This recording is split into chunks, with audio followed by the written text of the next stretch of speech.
Olá, meu querido aluno. Olá, minha querida aluna. Tudo bem com vocês? Tudo tranquilo? Tudo ótimo? Tudo em paz?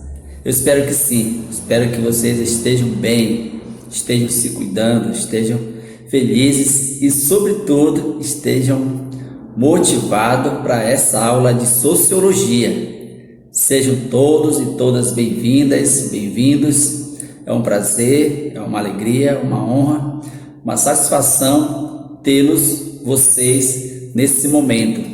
Eu sou o professor Denilson e de agora em diante nós vamos ter nossa aula de sociologia. Então, preparados, entusiasmados, cheios de vontade de adquirir conhecimento.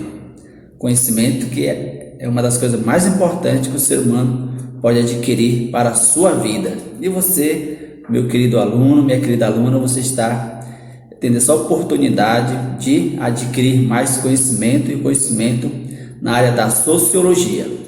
Então, sejam de fato bem-vindos. Espero que vocês estejam de fato bem, cuidando de vocês, cuidando das pessoas que vocês amam, cuidando das famílias de vocês. Vocês sabem que ainda nesse momento online, distante, mas com a graça de Deus, com a fé em Deus, logo, logo nós estaremos juntos da forma como queremos, né? Tendo contato diretamente com o professor, com os colegas, com a coordenação, voltar à nossa vida normal. Ainda não é possível, mas logo, logo a gente vai estar juntos, se Deus quiser. Eu acredito muito nisso. E enquanto esse momento não chega, a gente vai estudando por aqui, à distância, né? Mas não perca a vontade de estudar, a vontade de correr atrás do conhecimento, o desejo de descobrir coisas novas. Mantenham a fé, a esperança sempre vivas no seu coração, na sua mente. Mantenha a espiritualidade, o contato com Deus, porque, como eu sempre digo, Deus é a nossa força maior. Não pare de acreditar, não pare de confiar. Cada vez mais peço para você, seja pessoal, seja em família, cultive a vida de oração, cultive a intimidade com Deus, porque é isso que vai nos dar força e, sobretudo, nos momentos difíceis, né? A gente vive momentos não são muito bons, mas a gente acredita, tem fé, tem esperança que logo, logo tudo voltará ao normal, tá certo, meu querido aluno?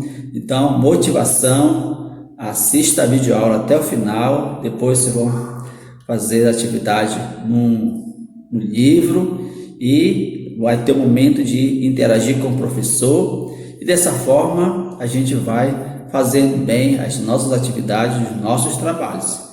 Então, foco nessa aula, foco no conhecimento, porque o conhecimento, o que ele faz? Ele transforma a vida das pessoas e as pessoas transformam o mundo, e a gente consegue ter uma vida melhor, ter um mundo melhor para viver, uma sociedade mais justa, igual para todos. Todo mundo deseja e aspira dias melhores, né? Então, isso vai acontecer quando cada um, de fato, você, eu, todo mundo, fizer bem sua parte, e a gente vai fazendo isso também com conhecimento, né? O conhecimento nos dá condições, sabedoria para vivermos bem a nossa vida. Eu sempre digo que conhecimento não é só para nós tirar nota boa na prova, passar em vestibular e concurso, passar no Enem, né, que é o caso de vocês. Não é só para isso. O conhecimento também é para nos dar possibilidade e condições de nós vivermos bem a nossa vida com sabedoria, certo? Então, vamos lá, vamos para essa aula, vamos focar nessa aula e adquirir o conhecimento necessário que essa aula vai nos proporcionar hoje, tá certo? Então, firme, coragem, entusiasmo e vamos lá. Vamos ao nosso assunto. o clientelismo político no Brasil. Alunos, você vai encontrar esse conteúdo, página 26 a 28 aí do material de vocês, ok? Acompanhe com atenção.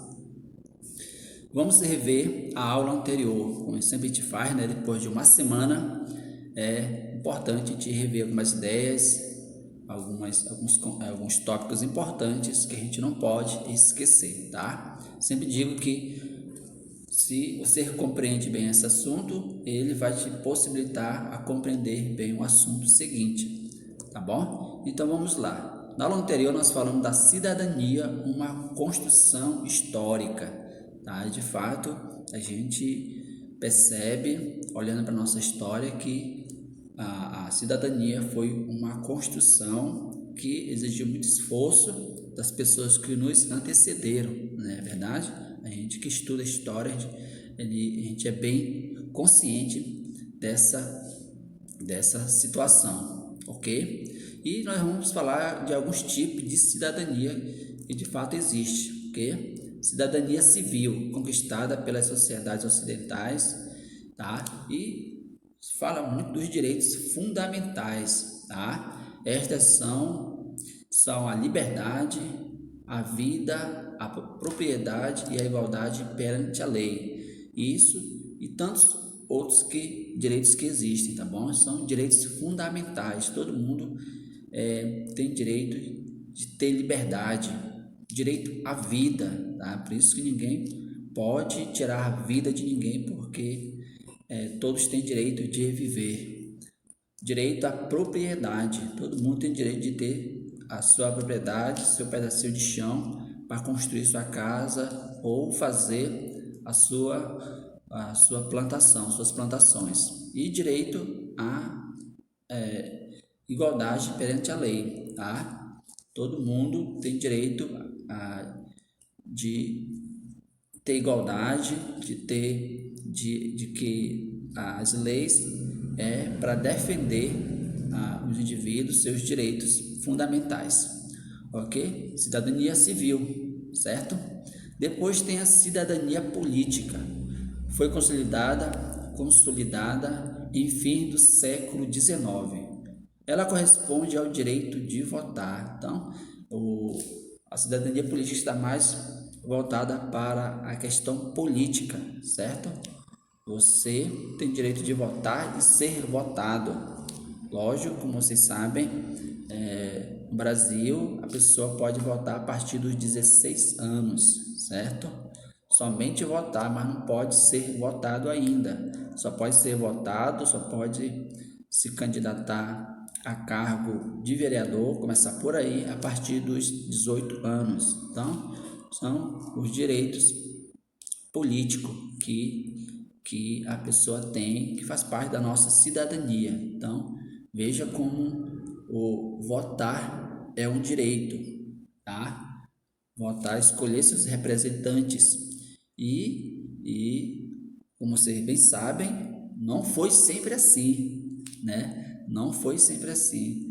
E nós temos que realmente nos alegrar, vamos pensar dessa forma, porque nós já conquistamos muitas coisas que nos ajudam a viver bem, a nossa cidadania, a viver bem a nossa vida. E um dado muito importante para vocês, queridos alunos, para vocês não esquecerem, tá?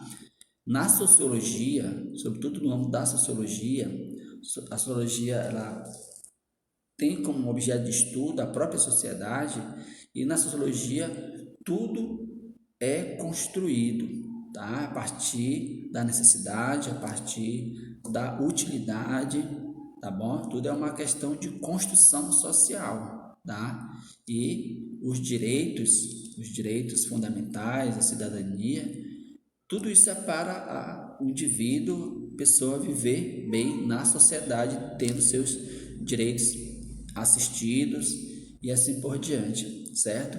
Mas devo dizer novamente, isso não foi sempre assim, isso foi uma construção, foi conquista com muita luta e muita empenho, vamos pensar dessa forma, ok? Cidadania social só foi alcançada pelas sociedades mais adiantada economicamente. Ela corresponde às prerrogativas dos membros de uma sociedade ter na realidade e não apenas no texto da lei acesso ao mínimo de condições para viver, certo? A efetivação dos direitos sociais exige uma eficiente máquina administrativa do poder executivo. Então, de fato, é isso mesmo, né? Quando se trata da cidadania social, é para a pessoa ter o mínimo de condições de vida digna possível, certo? E para falar mais dos direitos sociais, tá? Todo mundo tem direito à segurança, direito à educação, direito à saúde, direito a, ao mínimo para viver uma vida digna, certo? Condições de moradia e assim por diante, são os direitos sociais, tá? E de fato esses direitos só vão se efetivar, só vão se tornar real se nós temos, sobretudo, uma boa administração política, certo? Uma boa administração política, vamos pensar dessa forma, certo? Eu penso que já comentei com vocês para a gente saber, entender se nós estamos tendo uma boa administração política, é só olhar para a vida do nosso povo, a vida em sociedade. Será que as pessoas, a população de modo geral, está tendo uma boa educação, educação de qualidade, está tendo saúde de fato, condições de saúde, tá? Se está tendo de fato segurança, moradia, tá? Se você de repente faz essa análise, tem essa percepção e constata realmente o nosso povo está vivendo bem, tem os seus direitos mínimos, seus direitos sociais mínimos estão sendo assistidos. Então, é uma forma que a gente tem para avaliar o governo, a máquina administrativa, o sistema político. Vamos pensar dessa forma para ficar mais claro para vocês, ok? E veja aí alguns termos importantes relacionados a esse conteúdo. Estado em ação ou governo em ação. Em outras palavras, eles tomam decisões políticas e estas são chamadas de políticas públicas, tá? As políticas públicas servem exatamente para dar melhor saúde para a população, dar a melhor moradia, a melhor segurança, a melhor educação, a melhor infraestrutura e assim por diante, tá? A máquina administrativa, o poder, as políticas públicas servem para isso, certo? Toda vez que falar em política pública, entenda dessa maneira, ok, alunos? As políticas públicas implicam escolhas de prioridades, tá? Como vocês bem sabem, o governo está sempre priorizando algumas ações, algumas políticas públicas. Até vamos entender que é difícil, é inviável fazer tudo ao mesmo tempo. Por isso que o governo precisa priorizar algumas ações políticas, tá? Os direitos sociais nunca estão garantidos para sempre. Eles dependem da pressão de grupos diferentes e concorrentes da sociedade para serem efetivados. Aquilo que eu falava para vocês, do ponto de vista social, do ponto de vista sociológico, tudo é uma construção. De repente, algo que a gente já conquistou, adquiriu, a gente pode, dependendo das políticas públicas, dependendo do governo, a gente pode deixar de ter, pode deixar de existir. Por isso que precisamos cada vez mais participar, conhecer, participar da vida política do nosso Brasil, nosso país, saber como está sendo, como está sendo a política, como ela está acontecendo, se o governo de fato está olhando para a população, está trabalhando em prol da população, do bem-estar da coletividade. A gente precisa, como cidadão, a gente precisa de fato acompanhar, certo? Acompanhar para saber dessa realidade, porque vocês bem sabem, né? Tem uma frase muito comum, muito oportuna também. Quem não gosta de política vai ser governado por quem gosta. Então a gente precisa, como cidadão, participar cada vez mais, votar de forma consciente, escolher bem os nossos representantes políticos, porque a nossa vida como um todo passa por decisões políticas. Passa por decisões políticas. Vocês percebem muito bem que agora, nesse momento que nós estamos vivendo, o preço das coisas estão altíssima, tá? Tá assim uma coisa absurda, vamos pensar dessa forma. E isso passa por decisões políticas. Então, quer queira ou não, a nossa vida ela gira em torno da política também. Quanto mais a gente conhece como funciona a política no nosso Brasil, mais consciente nós vamos estar da nossa realidade e na hora de tomar decisões, na hora de participar, nós vamos participar de forma muito consciente, dando um direcionamento mais real para o nosso Brasil. E assim nós vamos participando ativamente da história do nosso país, ok? E só uma observação aí para vocês entenderem bem como, do ponto de vista da política, do ponto de vista do social, a gente precisa avançar bastante. Uma observação que eu coloquei aí, que está no livro de vocês, diz o seguinte: em muitas empresas o salário das mulheres ainda é inferior ao de homens na mesma função, tá? Na mesma função. Simplesmente a pessoa ocupa o mesmo cargo, mas em muitas situações, simplesmente por ser mulher, a pessoa ganha menos, tá? Isso é fruto de uma política, tá? E que todo mundo, acho que é consciente, sabe que isso precisa mudar, isso não é igualdade social, ok? Muito bem, alunos, vamos avançar. Tá aí, acredito que foi relevante para vocês relembrarem algumas ideias importantes, ideias que tem a ver com o nosso dia a dia, tem a ver com o nosso modo de ser, né? Então, a gente não pode negar esse assunto, a gente não pode deixar para lá, a gente precisa compreender bem como funciona de fato a política no nosso Brasil para podermos participar melhor, tá? Participarmos melhor da história do nosso país, tá? Sempre digo que nós somos protagonistas. Nós estamos agora fazendo história. A história está nas nossas mãos, então a gente faz da melhor forma possível. E o nosso assunto é o seguinte: de hoje, o clientelismo político no Brasil. O setor operacional do Estado, aquele que põe a máquina de decisões políticas públicas para funcionar, tá bom? Aquilo que faz as coisas acontecerem do ponto de vista da política. Chamamos esse corpo de administração política, tá? Administração política.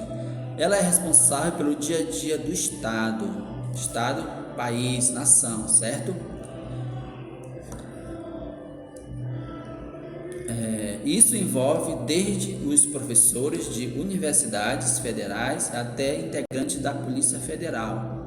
Esse corpo de funcionários segue uma carreira pública e estável. São aqueles funcionários que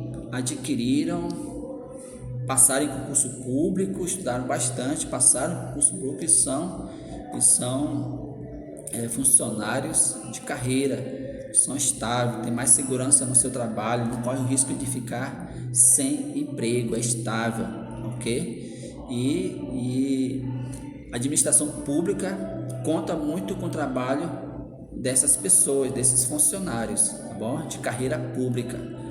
Acredito que você já ouviu falar em concursos públicos e muita gente estudando, muita gente focado para passar em concurso público para ter uma carreira estável, um trabalho seguro e, de certa forma, ganha bem, tá? Então, veja aí como isso é importante. Mas a outra parte que ocupa o Estado e põe o governo em ação, não só os funcionários de carreira pública que são estáveis, mas tem uma outra parte, tá? Um outro grupo. Há duas questões a considerar a respeito desse grupo, tá? Primeiro, os governos eleitos precisam de assessores afinados com os propósitos de seu partido, com valores ideológicos. Assim, o governo leva consigo um número muito grande de assistentes políticos que não precisam passar em concurso público, mas porque apoiou seu candidato, trabalhou na época da eleição e agora o candidato eleito, em forma de compensar, chama para trabalhar e vai ser assessor político, que tem os mesmos valores, tem as mesmas ideologias e vai trabalhar para esses governos ou esse governo que foi eleito. Então veja também, o Estado conta com o trabalho, com a ação dessas pessoas também. O segundo tópico os governos utilizam os cargos chamados de livre nomeação, tá? Nomeiam cabos eleitorais, funcionários de seu partido, líderes políticos aliados a ele, mas que não se elegeram, etc. Esse é fenômeno do clientelismo. Então tá aí, tá? Uma pessoa que não passou em concurso público, e às vezes até que de fato passou, já presta um serviço pro governo, mas o governo eleito nomeia para um cargo importante, por exemplo, cargo de secretário, um cargo importante no seu governo, ok? Então, é dessa forma que a nossa política funciona, viu, querido aluno? Espero que você esteja de fato compreendendo. Aí tem uma imagem, que retrata bem isso, profissão, cabo eleitoral, uma imagem que está no livro de vocês que eu coloquei, que ela é bastante impactante.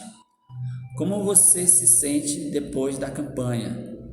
Me sinto desempregado. Se você não apoiou seu grupo político, aliás, seu grupo político perdeu e você não tem outras fontes de renda, está de fato desempregado. Então, infelizmente, na prática, muitas vezes é isso que acontece.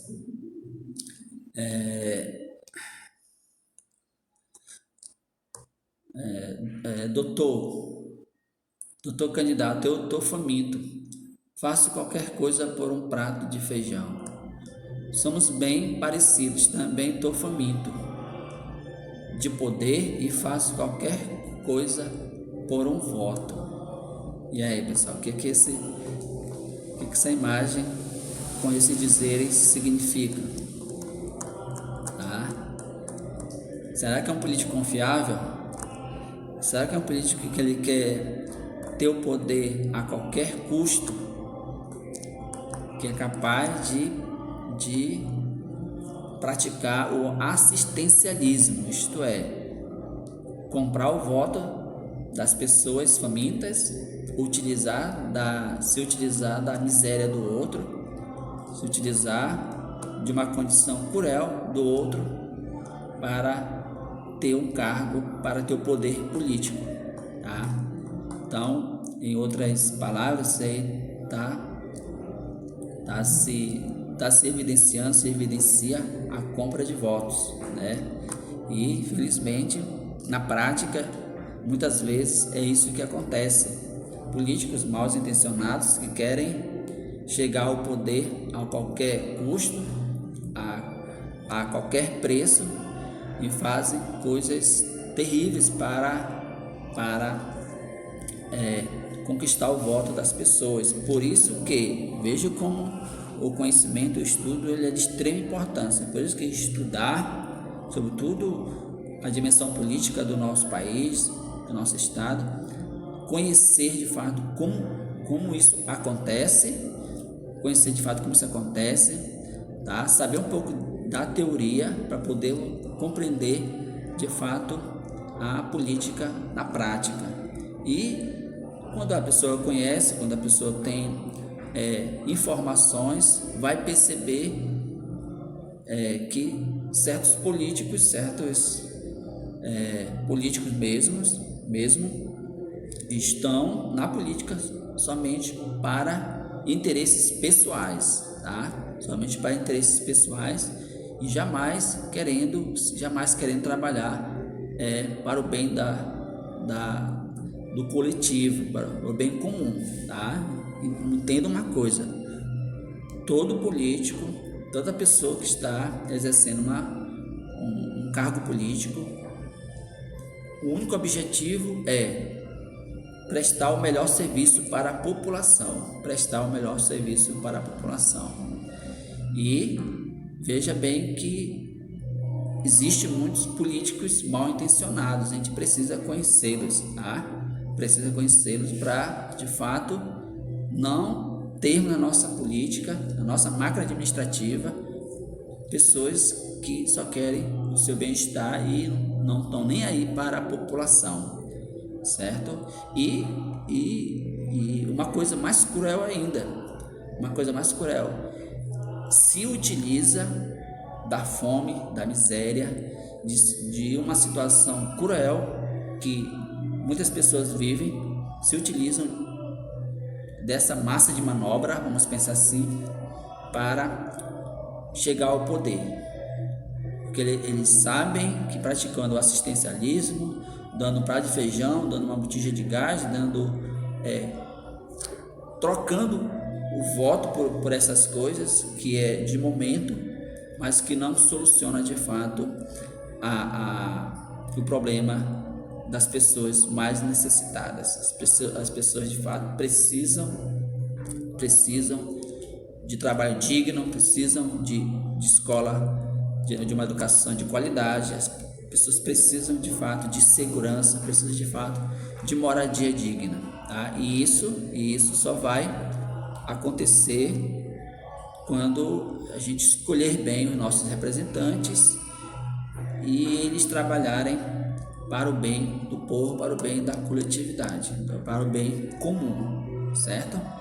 Então, eu acredito que ficou bem clara esse conteúdo, sabendo que a máquina administrativa ela envolve várias pessoas, vários grupos, funcionários de carreira, funcionários públicos que passaram em concurso público, que vão trabalhar para o seu governo, para o estado, tá? E pessoas que não passaram em concurso público, mas que o governo emprega, vamos pensar assim, para trabalhar também para o seu governo e, enfim, trabalhar para o bem comum, certo?